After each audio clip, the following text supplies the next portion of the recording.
राधे राधे अथा YouTube channel पर आपका स्वागत है। हमने 24वें अध्याय के कार्तिक मास की कथा को सुना। उसी के क्रम से आगे हम 25वें अध्याय की कथा को यहाँ लेते हैं। 25वां अध्याय। तीर्थ, व्रत और दान आदि के करने से समस्त पाप नष्ट हो जाते हैं, मगर प्रेत योनि में रहने वाले को इसका अधिकार नहीं है। तुम्हारे दुख को देखकर मैं अत्यंत दुखी हूँ और तुम्हारा दुख दूर किए बिना मुझे संतोष नहीं होता। तुम्हारे पाप बड़े भारी है, क्योंकि यह तीनों योनियां बहुत बड़े पाप करने वालों को ही प्राप्त होती है, और प्रेत योनि तो थोड़े पुण्य से नष्ट भी नहीं हो सकती। लेकिन मैं तुम्हें इस योनि से अवश्य छुड़ाऊंगा। इसलिए मैंने जो कार्तिक का व्रत किया है उसका आधा पुण्य तुम्हें देता हूँ, क्योंकि यज्ञ, दान, तीर्थ ये सब निश्चय ही कार्तिक के व्रत के पुण्य के समान नहीं है। देवर्षि नारद बोले, हे राजन, इतना कहकर धर्मदत्त ने उसको ओम नमो भगवते वासुदेवाय यह 12 अक्षर मंत्र सुनाया और तुलसी का जल उसके ऊपर छिड़का। बस फिर क्या था, क्षण भर में वह प्रेत योनि से छूट करके प्रज्वलित शिखा के समान दिव्य रूप धारण कर लक्ष्मी के समान सुंदर हो गई। तब वह धर्मदत्त को दंडवत करके प्रसन्नता से गदगद होकर बोली, हे ब्राह्मण, आपके आशीर्वाद से मैं इस घोर नरक से छूट गई हूँ। मुझ पाप सागर में डूबती हुई के लिए आप नौका के समान हैं।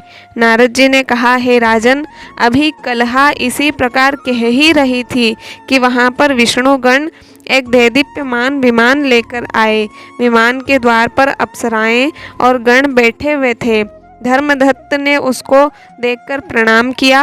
पुण्यशील और सुशील नामक भगवान विष्णु के गणों ने धर्मदत्त को अपने हाथों से ऊपर उठा करके उसका अभिनंदन करके कहा, हे द्विज श्रेष्ठ, आप धन्य हैं जो सदा भगवान विष्णु के व्रत, कथा और सेवा में लगे रहते हैं। आपने जो अपने बाल्यकाल में पवित्र और शुभ कार्तिक व्रत किया था, उसके आधे फल से कलहा के पूर्व जन्म के एकत्रित पाप नष्ट कर दिए हैं। यही नहीं, आपकी कृपा से उसके सैकड़ों जन्म के पाप नष्ट हो गए हैं। आपके जागरण आदि करने से पुण्य प्रभाव से आकाश मंडल से यह विमान आया है। हे ब्राह्मण, अब हम इसे भांति भांति के भोगों से युक्त वैकुंठ में ले जा रहे हैं। आपके दान पुण्य के प्रभाव से यह भगवान विष्णु के पास रहेगी। आप भी इस जन्म के बाद अपनी दोनों स्त्रियों सहित वैकुंठ में विष्णु जी के पास रहोगे और मुक्ति प्राप्त करोगे। हे दया सागर, वह मनुष्य धन्य है और जन्म उन्हीं का फलीभूत है जिन्होंने तुम्हारी तरह विष्णु जी की भक्ति की है, क्योंकि भगवान विष्णु अपने भक्तों को क्या नहीं देते। जिन्होंने प्राचीन काल में उत्तानपाद के पुत्र को ध्रुवलोक पर पहुंचाया, जिसके सुमिरन मात्र से प्राणियों की मुक्ति हो जाती है। प्राचीन काल में विष्णु जी के केवल अपने नाम के स्मरण से ही आप द्वारा पकड़े हुए हाथी को हस्ती योनि से मुक्त करके जय नाम देकर अपना पार्षद बना लिया। तुमने उसी विष्णु की सेवा की है, इसलिए तुम अपनी दोनों स्त्रियों सहित 1000 वर्ष तक भगवान विष्णु के पास निवास करोगे। जब तुम्हारा पुण्य क्षीण हो जाएगा, तब तुम सूर्यवंश में अपनी दोनों रानियों के साथ राजा दशरथ के नाम से प्रसिद्ध होंगे, तथा यह कलहा तुम्हारे आधे पुण्य की भागीदार होने के नाते तुम्हारी तीसरी भार्या होगी। वह भगवान विष्णु पुत्र के रूप में तुम्हारे पास रहेंगे और देवताओं का कार्य करेंगे।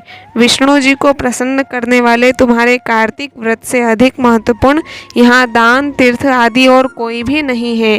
हे दया सागर, तुम धन्य हो, क्योंकि तुमने जगत गुरु भगवान विष्णु को प्रसन्न करने के लिए कार्तिक मास का व्रत किया है, जिसके आधे पुण्य के फल की भागीदार कलहा है। इस समय हम इसे अपने साथ विष्णु लोक में ले जा रहे हैं। इस प्रकार हमने 24वें और 25वें अध्याय की कथा को सुना। मिलते हैं अगले वीडियो के साथ में, लेकिन यदि आपने चैनल को सब्सक्राइब नहीं किया हो तो ज़रूर कीजिएगा। सभी को राधे राधे।